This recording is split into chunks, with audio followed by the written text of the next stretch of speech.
Press na press ngayon itong mga DDH, itong mga Pinks, itong mga NPA, itong mga Adik loyalist kasi nagpalit na ang liderato sa Senado from Tito Soto to Alan Peter Cayetano.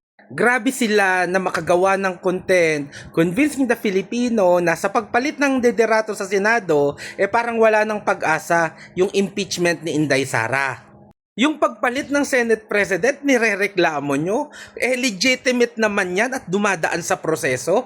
Pero itong may pruweba na yung mga pumirma pabor sa impeachment ni Inday ay may mga bayad, walang imek.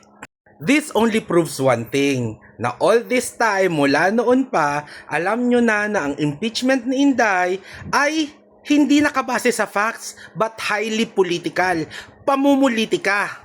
Kasi kung naniniwala kayo na this is based on facts at hindi ito political, ay kahit sino pa ang leader ng Senado, kaya nyong ilaban at ipatanggal si Inday. Kung naniniwala talaga kayo na hindi political ang impeachment trial at nakabase lang talaga sa ebidensya, katulad ng mga ginagawa sa mga korte ng Pilipinas, lalo na sa Supreme Court, madali lang yan. Hindi nyo kailangang mangamba kahit magbago-bago pa ang hukom nito. So, thank you sa pag-iyak nyo. Thank you sa mga contents nyo. Dito namin napatunayan na alam nyo na itong impeachment trial ni Inday ay hindi nakabase sa katotohanan. Hindi nakabase sa kung ano yung tama.